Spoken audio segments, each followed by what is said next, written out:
أعوذ بالله من الشيطان اللعين الرجيم.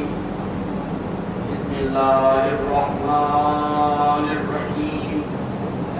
الحمد لله الذي جعلنا من المتمسكين بولاية أمير المؤمنين والأئمة المعصومين. والحمد لله رب العالمين. ثم الصلاة والسلام والتحية والإكرام على سيدنا ونبينا مولانا ومولى الثقلين جد الحسنين أبي القاسم محمد وعلى آل بيت الطيبين الطاهرين ولعنة الله على أعدائهم أجمعين. أما بعد، فقد قال الإمام السجاد عليه الصلاة والسلام: یا امت انت بحمد اللہ عالمۃ غیر معلمہ فہیمۃ غیر مفاہمہ. صلوات محمد وعلی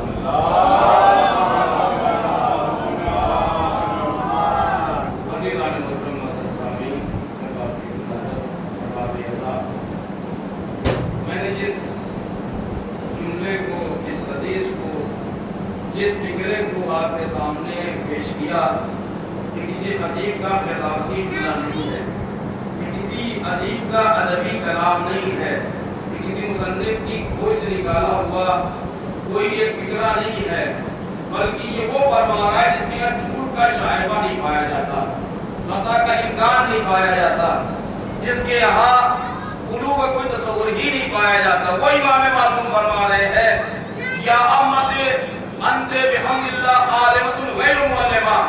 اے کبھی اماں ایسی عالمہ ہیں جنہوں نے کسی کے سامنے ظاہر ادب طے نہیں کیا. فہیمۃ غیر مفاہمہ. آپ ایسی سمجھدار خاتون ہیں جنہیں سمجھانے کی ضرورت نہیں. عزیزوں، غور کریں امام معصوم کیا فرما رہا ہے: عالمۃ غیر معلمہ. آپ عالمہ ہیں لیکن آپ نے کسی کے سامنے ظاہر ادب طے نہیں کیا. دنیا میں کوئی ایسا شخص ہے جو کسی سے پڑھے بغیر عالم بن جائے؟ کوئی ایسا ہے جو کسی سے پڑھے بھی نہ اور عالم بھی بن جائے؟ اور یہاں پہ امام سجاد فرما رہے ہیں: آپ نے دنیا میں کسی سے علم حاصل نہیں کیا. یہ کیسے ممکن ہے؟ عالمہ بھی کہا ہے. یہ کہہ دیتے کہ آپ نے علم حاصل نہیں کیا تو بات الگ ہے. عالمۃ غیر معلمہ. آپ عالمہ بھی ہیں اور آپ نے کسی کے سامنے ظاہر ادب طے نہیں کیا. یہ کیسے ممکن ہے؟ عزیزو، علم دو طرح سے حاصل ہوتا ہے. ایک کسبی علم ہے جو مدرسوں میں ملتا ہے، اسکولوں میں ملتا ہے، کالجز میں ملتا ہے، یونیورسٹی میں ملتا ہے، کوچنگ سینٹر میں ملتا ہے. جب کوئی ٹیچر آپ کو کچھ بتائے تو آپ کو حاصل ہو جائے گا. اسے کہا جاتا ہے کسبی علم، جو آپ خود حاصل کرتے ہیں. ایک علم وہ ہوتا ہے جو مدرسوں میں نہیں ملتا، جو حوزے میں نہیں ملتا ہے، جو کالجز میں نہیں ملتا، جو یونیورسٹیز سے حاصل نہیں ہوتا. وہ علم اللہ عطا کرتے اپنے خاص بندوں کو، یعنی نبی کو، امام کو، اپنے ولی کو. عزیزو، امام سجاد کا یہ کہنا کہ آپ ایسی عالمہ ہیں جنہوں نے دنیا میں کسی کے سامنے ظاہر ادب طے نہیں کیا، اس کا مطلب یہ ہے کہ جناب زینب کو علم وہاں سے عطا ہوا جہاں سے نبیوں کو ملتا ہے، اماموں کو ملتا ہے. کیا کہنا؟ جناب زینب کو وہاں سے علم عطا کیا گیا جہاں نبیوں کو ملتا ہے. اسی لیے امام خامنائی شہید رہبر، ان کا جملہ تھا جب وہ جناب زینب کو یاد کرتے تھے تو کہتے تھے ولیت اللہ، اللہ کی ولیہ تھا، یعنی اللہ کی طرف سے بھیجی ہوئی. اللہ انہیں کیوں غیبی علم دے رہا ہے؟ یہ علم کیوں عطا کر رہا ہے؟ کیونکہ زینب سے اتنا عظیم کام لینا ہے جو کام اللہ سب سے نہیں لے رہا ہے. کربلا کوئی معمولی شے، جب جیسا کام ہوتا ہے انسان ویسے ہی لیتا ہے. مثال کے طور پر آپ کو ضرورت پڑی، آپ نے ایک بچے کو بھیجا کہ دکان سے بڑا سامان لے آؤ. گاؤں میں دکان ہے، وہ بچہ جا کر بولتا ہے سامان ملا چلا ہے. نہیں، آپ کو ایک اہم شے لینی ہے. کیا مطلب؟ مثال کے طور پہ آپ کو کولر لینا ہے تو آپ سوچتے کوئی جانکار ہو، سمجھدار ہو، اسے مارکیٹ میں ہو جائے گا وہ کولر لے کر آئے گا۔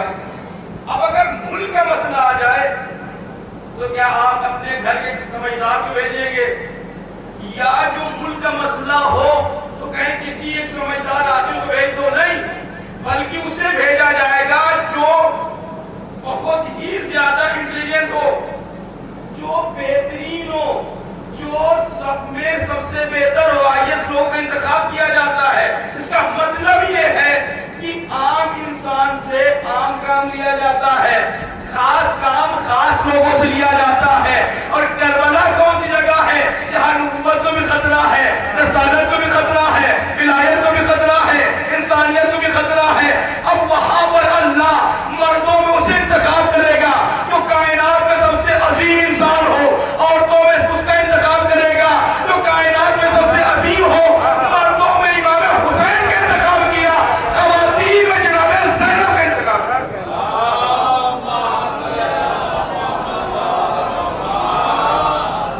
یعنی جو جیسا ہوگا، جس لائق ہوگا، اس سے وہی کام لیا جاتا ہے۔ ہر ایک سے ہر ایک کام نہیں لیا جاتا۔ ابھی آپ کو کوئی بلڈنگ بنوانی ہے تو آپ انجینئر سے کہیں نقشہ بنا دو۔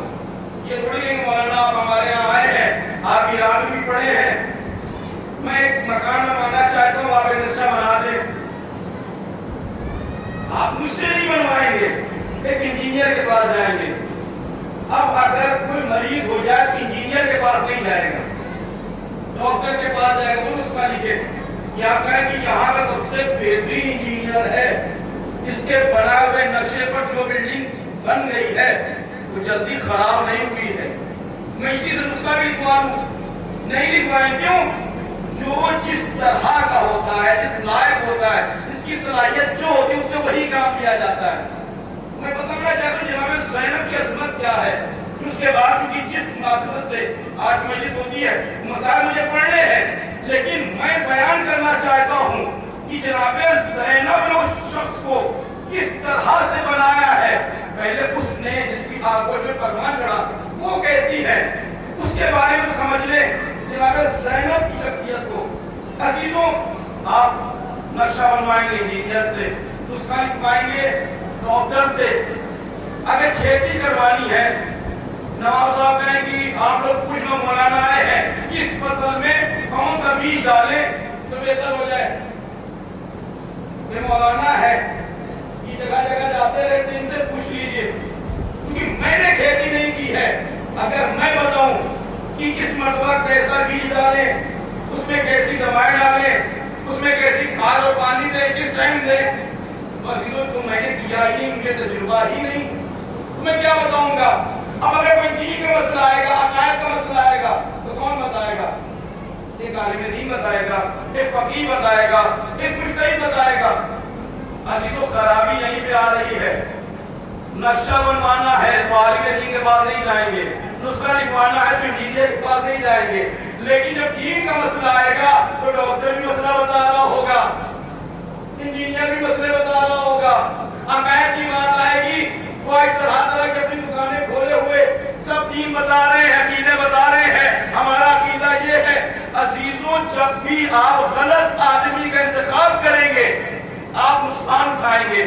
اگر مولانا سے کھیتی کروائیں گے نقصان اٹھائیں گے، اگر ایک کسان سے دین کا مسئلہ پوچھیں گے آپ نقصان اٹھائیں گے، انجینئر سے نسخہ لکھوائیں گے آپ نقصان اٹھائیں گے، ڈاکٹر سے نقشہ بنوائیں گے آپ نقصان اٹھائیں گے۔ چاہے کوئی بھی کتنا اپنی فیلڈ کا ماہر ہو، اگر دوسرے میں گھسے گا، اگر آپ اس سے فائدہ اٹھائیں گے تو فائدہ تو نہیں ملے گا، نقصان ہو جائے گا۔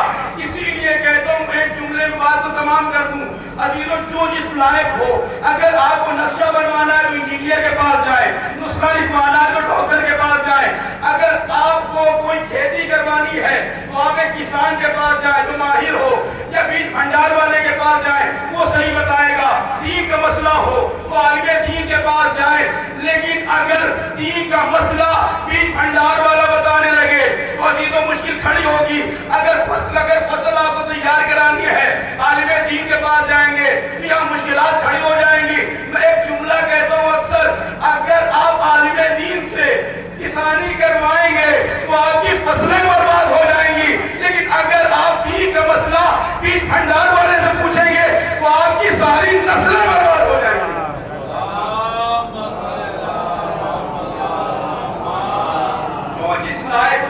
وہی کام لیا جائے. یہی عقلمندی ہے, یہی شعور ہے, یہی تو فکر ہے, یہی تو علی والوں کا شعار رہا ہے ہر زمانے میں. جو جیسا ہو اس سے وہی کام لیا جائے. اللہ جناب زینب سے یہ عظیم کام لے, اس کا مطلب یہ ہے کہ جناب زینب کی عام خاتون نہیں ہوگی. شجاعت بھی اعلیٰ پیمانے پر. شجاعت کی بات آ گئی, میں بات کروں جناب موسیٰ کی ولادت کی خبر جب فرعون کو ہوئی, بے قرار بے چین. کیوں؟ اس لیے یہ بچہ اگر اس کائنات میں آیا اس کی مثال تو رٹ دے گا. جو خدائی کا دعویٰ کر رہا وہ خدائی کا دعویٰ ختم ہو جائے گا. پریشان ہے کیسے اس بچے کو مارا جائے. جناب موسیٰ کو اللہ نے اس کائنات میں بھیجا, لیکن جناب موسیٰ کو مارنے کے لیے اس نے 70,000, ایک بڑی تعداد بیان کی جاتی ہے, یہ کہا جاتا ہے 70,000 بچوں کو اس نے مار ڈالا. کس لیے؟ جناب موسیٰ اس کائنات میں نہ آئے. لیکن اللہ نے بتایا خدائی کا دعویٰ کوئی بھی کر سکتا ہے, لیکن بچہ پیدا کرنا یا کسی کو موت دینا یہ اللہ کے اختیار میں ہے. جناب موسیٰ اس کائنات میں آئے. اب بات ہو گئے ماں کی ممتا, بچہ کائنات میں آ تو گیا ہے. مادر موسیٰ پریشان, اب یہ بچہ مار دیا جائے گا.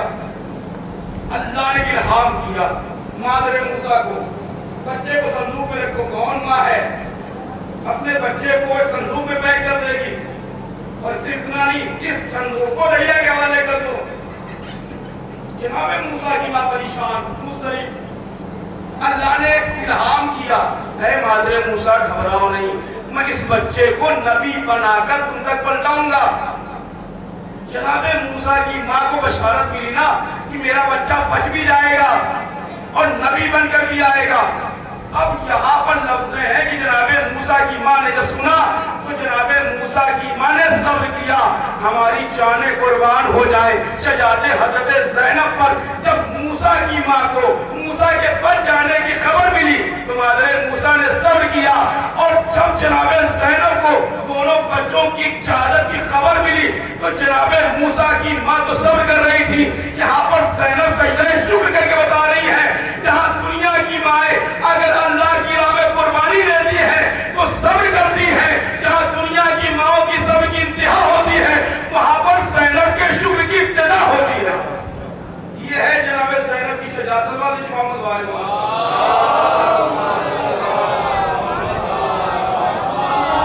جناب موسیٰ کو صندوق میں ڈالا. اب جناب موسیٰ کی ماں کی ذمہ داری خط. اب جناب موسیٰ کی بہن صندوق کے پیچھے پیچھے. صندوق پہنچا جناب آسیہ اور فرعون کے پاس. وہ صندوق نکالا گیا, وہ بچہ نکالا گیا. اب جناب موسیٰ کی بہن نے رہنمائی کی کہ کون سی خاتون ہے جس کا یہ دودھ پی لے گا, کون سی ایسی دایا ہے جس کے پاس یہ چلا جائے گا. جناب موسیٰ کی بہن کی بھی ذمہ داری ختم. اب کس کی ذمہ داری شروع؟ جناب آسیہ کی. عزیزوں, ایک معصوم کو بچانے کے لیے اللہ نے 3 خاتون کا انتخاب کیا. اگر 3 خاتون نہ ہو تو ایک موسیٰ کی جان نہ بچ سکے, ایک معصوم کی مدد نہ ہو سکے, ہماری جانیں قربان ہو جائے شجاعت حضرت زینب پر. وہاں 3 خاتون ایک معصوم کو بچا رہی تھی, اور یہاں تنہا حضرت زینب 3 معصوموں کی مدد کر رہی تھی, اور 2 معصوموں کو وہ شام کی منزل سے بچا کر مدینے تک لے کر آئی. امام سجاد اور محمد باقر کو بچانے والی ذات کا نام ہے حضرت زینب.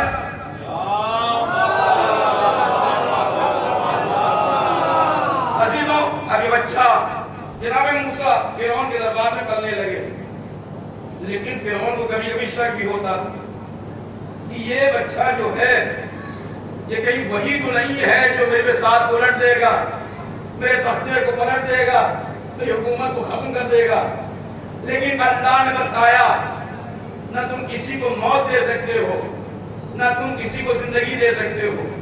عزیزوں, میں پروردگار سے سوال کروں گا, پروردگار جناب موسیٰ کا سب سے بڑا دشمن فرعون تھا. اگر جناب موسیٰ کو دنیا میں بھیجنا تھا تو کسی دریا, کسی جنگل, کسی الگ علاقے میں بھیج دیتا. فرعون کے قصر میں, فرعون کے گھر میں پلوانے کی کیا ضرورت؟ تو شاید پروردگار آواز دے یہی تو میں دکھانا چاہتا ہوں، یہ میری قدرت ہے۔ تو سب سے بڑا دشمن ہے موسیٰ کا، میں بتانا چاہتا ہوں فرعون تو ان کو مارنے کے لیے 70,000 بچوں کو قتل کر چکا ہے، اگر میں موسیٰ کو تیرے دربار میں نہ بنواؤں تو میں خدا نہیں۔ عزیزو جناب زینب کون ہے؟ مزاج خدائی رکھنے والی، ایسے گھر سے تعلق رکھنے والی جس کا باپ شیر خدا ہے۔ عزیزو اللہ نے کہا اے فرعون اگر موسیٰ کو تیرے دربار میں نہ بنواؤں تو میں اللہ نہیں، میری قدرت پر شک ہو جائے گا اگر میں اپنی قدرت کا اظہار نہ کروں۔ عزیزو جناب زینب نے بھی دیکھا حسین کا سب سے بڑا دشمن یزید ہے، حسین کو مارنے کے لیے اس نے ہزاروں کا لشکر بھیجا، لیکن جناب زینب نے بتایا اے یزید اگر تو حسین کا ذکر مٹانا چاہتا ہے، اگر میں چاہوں تو پہلی برشیدہ کربلا میں بچھا سکتی ہوں، پہلی برشیدہ مدینہ میں بچھا سکتی ہوں، لیکن اگر پہلی برشیدہ تیرے دربار میں نہ بچھاؤں تو میں علی کی زینت زینب نہیں ہوں۔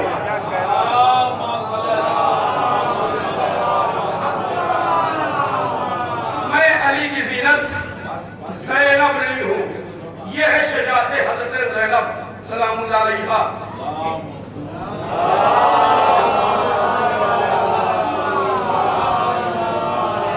جناب زینب کی شخصیت کو دنیا کیا سمجھے گی؟ جناب زینب جنہیں عقیلہ بنی ہاشم کہا جاتا ہے۔ عزیزوں عقیلہ بنی ہاشم کہلوا لینا آسان نہیں ہے، جاہلوں کے درمیان علم کا کلمہ پڑھوا لینا آسان ہے، جہاں سب عالم ہو وہاں پر اپنے علم کا لوہا منوا لینا یہ کمال ہوتا ہے، جہاں سب بزدل ہو وہاں پر اپنی طاقت کا لوہا منوا لینا آسان ہے، لیکن جہاں سب بہادر ہو اور وہاں پر اپنے آپ کو شجاع کہلوا لینا یہ کمال اس گھرانے کا، جہاں سب خوبصورت ہو وہاں پہ قمر بنی ہاشم کہلوا لینا یہ جناب عباس کا کمال ہے، اور جہاں سب سمجھدار ہو وہاں پر عقیلہ بنی ہاشم کہلوا لینا یہ جناب زینب کا کمال ہے۔ صلوات محمد والے محمد۔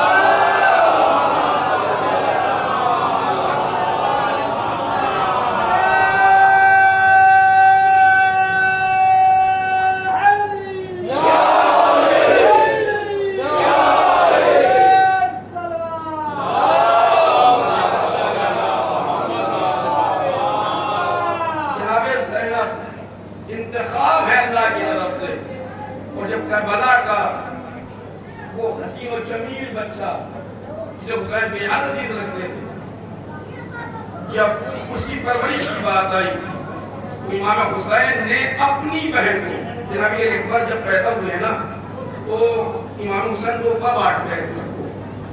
یہاں کوئی ہوتا ہے کسی کی یہاں ولادت ہوتی ہے تو لوگ تحفے لے کے جاتے ہیں، امام حسین کی خوشی کا عالم یہ تھا کہ جو مبارکباد دینے آئے اسے امام حسین تحفہ دیتے تھے۔ جناب زینب کو کہ بھیا چاند جیسا بیٹا آپ کے گھر آیا ہے، میں بھی تحفہ چاہتی ہوں۔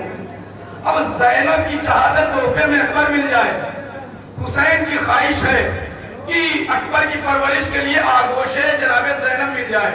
عزیزوں کا کیا چاہتی ہو؟ کہا بھیا جو آپ چاہتے ہیں وہی میں چاہتی ہوں۔ عزیز حسین نے اکبر کو زینب کے حوالے کیا، کیوں کیا؟ امام حسین چاہتے تھے ایک ایسی آغوش ہو جو عقیلہ بنی ہاشم کی ہے، جو مسیلہ خدیجہ کی ہے، جو شریعت الحسین کی ہے، جو باپ کی زینت کی ہے، جو ثانیہ زہرا کی ہو۔ جب میرا بیٹا پروان چڑھے تو شبیہ پیغمبر بھی ہو، مسیلہ خدیجہ بھی ہو، اور جس کے اندر فاطمہ زہرا کی سخاوت بھی ہو، جس کے اندر حسین کا مقصد بھی ہو۔ اسی لیے عزیز ایک بات میرے ذہن میں آگے میں پیش کر دوں، جناب فاطمہ زہرا کے لیے رسول اسلام نے کیا فرمایا؟ فاطمہ تو ام ابیہا، فاطمہ اپنے باپ کی ماں ہے، فاطمہ اپنے باپ کی ماں ہے۔ جناب فاطمہ زہرا ماں تو نہیں ہے رسول اسلام کی۔ بتانا کیا چاہتے رسول اللہ؟ رسول اسلام بتانا چاہتے ہیں کہ اگر آغوش فاطمہ کی ہو تو اگر میں معصوم بھی نہ ہوتا، میں رسول بھی نہ ہوتا تو میں ایسا ہی ہوتا، میں ایسا ہی ہوتا اگر آغوش فاطمہ کی ہوتی۔ عزیزو یہ تو دعویٰ ہو گیا، دلیل کیسے ملتی؟ اسی لیے امام حسین نے جناب زینب کی آغوش میں، جناب زینب کون ہے؟ ثانیہ زہرا ہے، ثانیہ زہرا کی آغوش میں جناب علی اکبر کو دے کر بتایا کہ دیکھو اگر آغوش ثانیہ زہرا کی ہو تو بچہ پروان چڑھ کے شبیہ پیغمبر بنتا ہے. اس لیے ہم شکل پیغمبر نہیں کہا. حسین ابن علی نے جب لشکر اعظم میں بھیجنے لگے امام حسین نے کیا فرمایا؟ اللہم اشہد علی ہؤلاء القوم فقد برز الیہم غلام اشبہ الناس خلقا وخلقا ومنطقا برسولک. پروردگار گواہ رہنا، میں نے جس جوان کو دشمنوں کے درمیان بھیجا ہے وہ خلق میں بھی، خلق میں بھی، منطق میں بھی، کیا مطلب ہے؟ شکل بھی اس کی رسول کی جیسی، گفتار بھی اس کی رسول کی جیسی، کردار بھی اس کا رسول کے جیسا. کیسا کردار ہے رسول کا؟ رسول اسلام کا کردار ایسا ہے کہ خود قرآن کہہ رہا ہے انک لعلی خلق عظیم، اے رسول آپ اخلاق کے اعلیٰ درجے پر فائز ہیں. حسین نے کہا کہ اکبر کا اخلاق بالکل رسول کے جیسا. اس کا مطلب یہ ہے جناب علی اکبر اپنے زمانے میں سب سے زیادہ با اخلاق تھے. جناب علی اکبر کے اخلاق کے برابر کسی کا اخلاق نہیں. گفتار سب سے اہم ہوتی ہے انسان کی زندگی میں. بولتا کیسا ہے؟ رسول اسلام کی گفتار کیا ہے؟ رسول اسلام کی گفتار کے لیے پروردگار خود قرآن میں ضمانت دے رہا ہے اور خود یہ اللہ لے رہا ہے. لیکن جو مشرکین و کفار ہیں ان سے کیا کہا رسول نے؟ رسول فرماتے کہ اگر میں کہوں کہ اس پہاڑ کے پیچھے ایک لشکر آ رہا ہے تم پر حملہ کرنے کے لیے، مانو گے؟ تسلیم کرو گے؟ انہوں نے کہا بالکل مانیں گے. اگر جاؤ دیکھو مسلمان نہیں ہے یہ لوگ، ابھی کوئی مسلمان نہیں ہوا. رسول اسلام نے کہا اگر جاؤ دیکھو اور وہاں پہ کوئی لشکر نہ ہو تو کہنے لگے پھر بھی مان لیں گے. اگر لشکر نہ ہو تو کیسے مانو گے؟ ہم اپنی نظروں کو جھٹلا لیں گے. آپ کو نہیں جھٹلا سکتے ہیں. یہ کافر اور مشرکین تھے لیکن بتا رہے تھے کہ جو رسول بولتا ہے وہ سچ ہوتا ہے. رسول کے آگے اپنا کلام نہیں پیش کیا جاتا، اپنا نظریہ نہیں پیش کیا جاتا. انہوں نے کہا ہم اپنی نظروں کو جھٹلا لیں گے، آپ کو نہیں جھٹلا سکتے. اور قرآن کیا کہہ رہا ہے؟ وَمَا يَنطِقُ عَنِ الْهَوَىٰ إِنْ هُوَ إِلَّا وَحْيٌ يُوحَىٰ. میرا رسول تو کلام ہی نہیں کرتا مگر یہ کہ وہی کلام کرتا ہے جو وحی الہی ہو، جو اللہ کی مرضی ہو. اب جو رسول کلام کریں گے وہ اللہ کے مطابق. امام حسین کیا فرما رہے ہیں؟ میرا اکبر جو ہے اشبہ الناس خلقا وخلقا ومنطقا برسولک، ہمارے اکبر کی گفتار بھی رسول سے سب سے زیادہ مشابہ ہے. اس کا مطلب یہ ہے کہ رسول اسلام جیسے اللہ کی مرضی کے خلاف کلام نہیں کرتے تھے، جناب علی اکبر بھی اللہ کی مرضی کے خلاف کلام نہیں کرتے. صلوات بھیجیے محمد و آل محمد پر.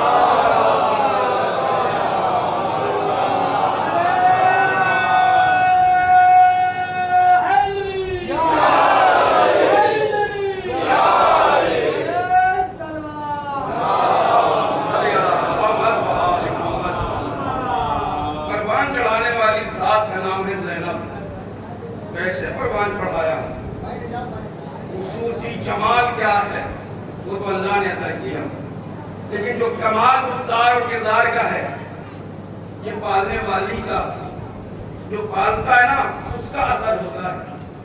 امام حسین نے بتایا اگر اکبر کو دیکھنا ہے تو پہلے زینب کا مشاہدہ کرو کہ زینب کا کردار کیا ہے.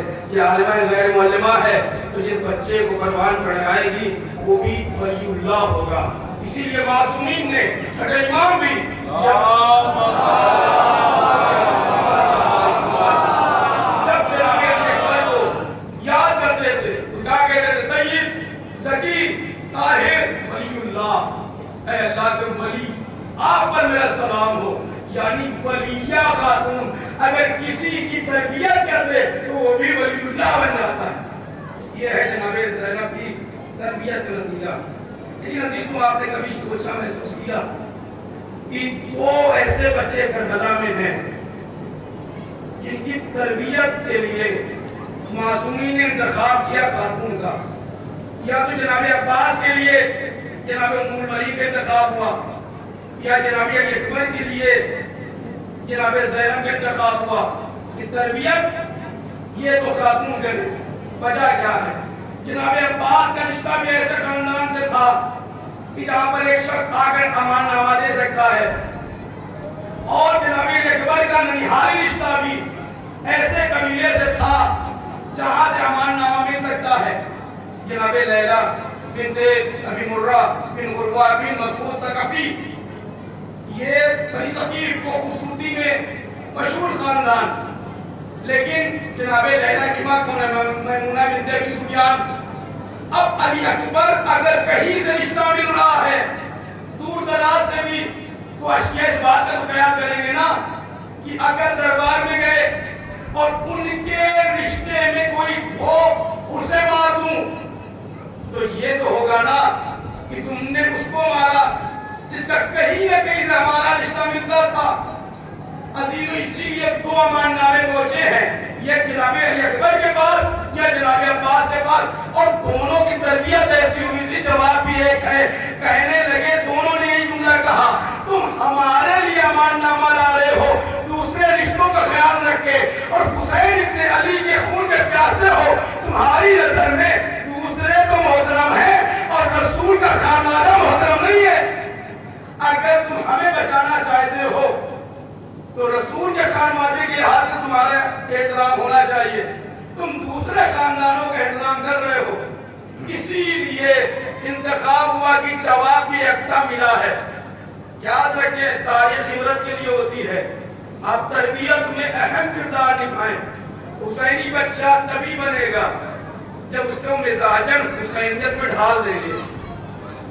کربلائی بچہ تبھی پیدا ہوگا جب آپ مزاجوں سے کربلا میں شامل کر دیں گے.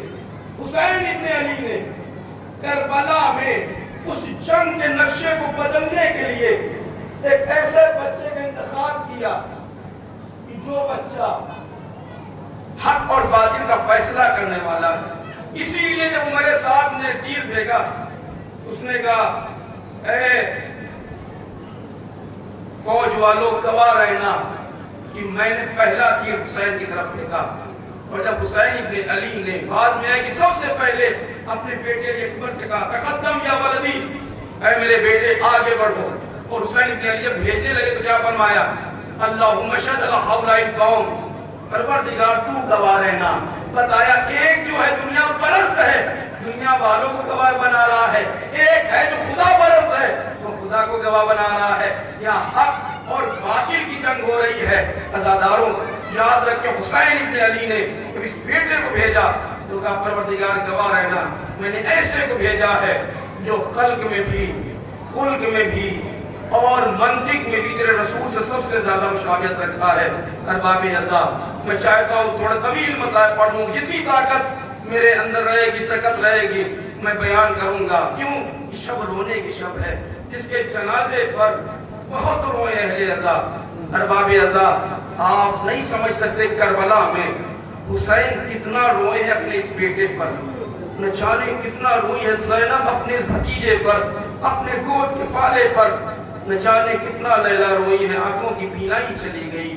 ارباب اعضاء زیادہ دن دنیا میں نہیں رہ سکی. ارباب اعضاء جب حسین ابن علی کے قریب آئے ہیں اکبر کہنے لگے بابا مجھے رن کی اجازت دیجئے. کسی کو حسین خیمے میں بھیج کے نہیں کہتے تھے اجازت لے کر آؤ. یہ جب اکبر کہتے ہیں نا کہ اکبر جاؤ پہلے خیمے میں اپنی پھوپھی سے اجازت لے لو جنہوں نے تمہیں پالا ہے، پہلے جاؤ اپنی اماں سے اجازت لے لو. ارباب اعضاء اماں سے اجازت لینے میں تو مشکل نہیں ہوئی. جب خیمے میں پہنچے تو جب ابھی لیلا مصلی عبادت پر تھی، اماں نماز کا تو وقت نہیں ہے، مصلی عبادت پر کیوں ہیں؟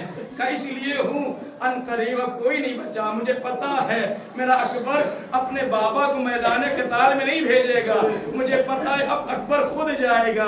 اے اکبر جب تم جاؤ گے نا تو روز محشر میں تمہاری جدہ کے سامنے سرخرو ہو جاؤں گی. ارباب اعضاء کہنے لگی میں یہ شکر خدا کے لیے بیٹھی ہوں. میں سب سے پہلے شکر ادا کرنا چاہوں گی اللہ کا کہ اللہ نے مجھے اکبر جیسا بیٹا دیا ہے. ارباب اعضاء حسین کی اس لال کو بڑا سکون ملا، ماں سے اجازت مل گئی. ارباب اعضاء آئے جناب زینب کے پاس، جناب زینب سے کہتے ہیں کہ اماں مجھے مرنے کی اجازت دیجئے. ایک مرتبہ زینب نے اکبر کو بڑے غور سے دیکھا اور کہا اے اکبر کیا تیرے جیسے بیٹے کو کوئی ماں جس نے اپنے آغوش میں پالا ہو وہ مرنے کے لیے بھیج دے گی، دشمنوں کے درمیان بھیج دے گی، ٹکڑے ٹکڑے ہونے بھیج دے گی؟ کہا اے پھوپھی اماں آپ اتنا مجھے بتائیں کہ آپ مرتبے میں زیادہ ہیں یا آپ کی ماں فاطمہ مرتبے میں زیادہ ہے؟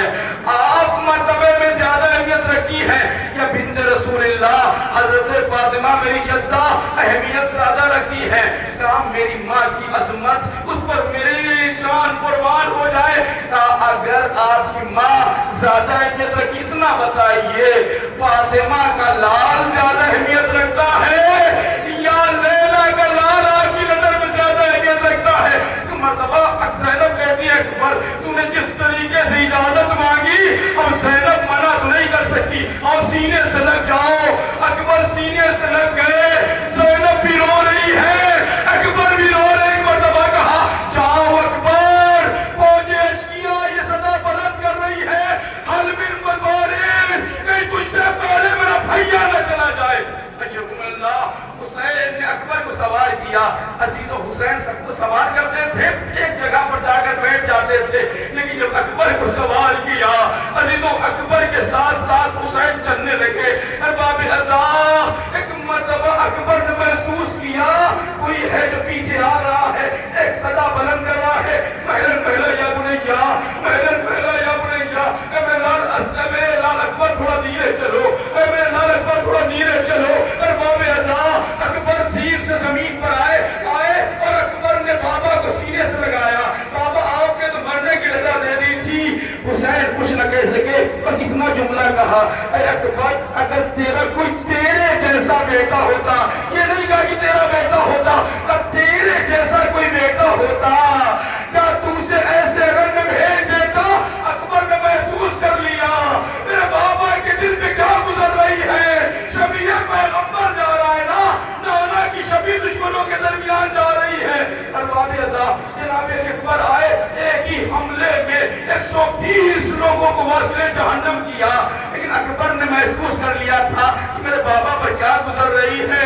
اکبر پلٹے، اکبر پانی مانگنے نہیں آئے تھے، اکبر صرف اپنے باپ کا حوصلہ بڑھانے آئے تھے۔ اے بابا ابھی شبیہ پیغمبر زندہ ہے، اے بابا آپ بے چین نہ ہو۔ ارباب ازاں ایک مرتبہ دلاسا دیا حسین کو۔ اب اکبر جب میدان قتال میں جانے لگے نا تو فوج اشکیا میں ایک بات شروع ہو گئی، یہ علی کا پوتا ہے، عباس کا بھتیجا ہے، اس کی رگوں میں حسین کا خون ہے، ایسے قابو میں نہیں آئے گا۔ اگر اکبر کو قابو میں لانا ہے تو اکبر کو دھوکے سے مارو۔ ارباب ازاں فوج اشکیا میں جیسے اکبر پہنچے ہیں نا، ایک شکی نے جا کر پیچھے سے اکبر کے پیٹھ پر ایسا نیزہ مارا، اکبر گھوڑے پر سبر نہیں پائے۔ ایک مرتبہ اکبر جیسے ہی محسوس کرتے ہیں کہیں سین سے زمین پر نہ چلا جاؤں، اکبر اپنے بابا کی غربت کو محسوس کر رہے ہیں، میرا بابا دشمنوں کے درمیان آ کر کیسے میرے جنازے کو اٹھائے گا۔ اکبر نے اپنے دونوں ہاتھ گھوڑے کی گردن میں ڈال دیے، گھوڑا دشمنوں کے درمیان، جس کے ہاتھ میں جو کچھ تھا وہ شبیہ پیغمبر کو مار رہا تھا، کوئی نیزے مار رہا تھا، کوئی خنجر مار رہا تھا، ارے جس کے پاس کچھ نہیں تھا وہ پتھروں سے حملہ کر رہا تھا۔ عزیزوں میں نے سنا، روایت میں پڑھا بھی کہ جب اکبر کو لے کر حسین آ رہے تھے تو سینے سے سینہ ملا تھا اور پیر زمین پر خط دے رہے تھے۔ میں سوچتا تھا ایسا کیوں ہے، لیکن جب یہ روایت پڑھی گھوڑا دشمنوں کے درمیان گیا، جس کے ہاتھ میں جو کچھ تھا، خنجر تھا شبیہ پیغمبر کو مارا، تلوار تھی شبیہ پیغمبر کو مارا۔ قاسم گھوڑے سے زمین پر آئے تو ٹکڑے ٹکڑے ہوئے، اکبر گھوڑے کی سینگ پہ ٹکڑے ٹکڑے ہو رہے تھے، وہ اکبر کا جسم پھیل رہا تھا۔ اور باقی صاحب ایک مرتبہ اکبر نے آواز دی، یا ابتا علیک منی السلام، اے بابا جوان کا آخری سلام قبول کیجئے۔ عزیز و حسین جب بھی کوئی آواز دیتا تھا بڑی تیزی سے جاتے تھے، لیکن پہلی مرتبہ حسین سے چلا نہیں جا رہا تھا، حسین کے قدم جواب دے رہے تھے، بار بار کہہ رہے تھے اے میرے لال اکبر آواز دو، اے میرے لال اکبر آواز دو، مجھے کچھ نظر نہیں آتا، نہ جانے اکبر کے پاس حسین کیسے پہنچے۔ مسائل کا آخری جملہ ہے، میں نے آج دن کے مسائل میں جملہ پڑھا تھا کہ جب جناب حاجرہ نے اپنے بیٹے اسماعیل کی گردن میں نشان دیکھا، 3 دن سے زیادہ زندہ نہ رہی،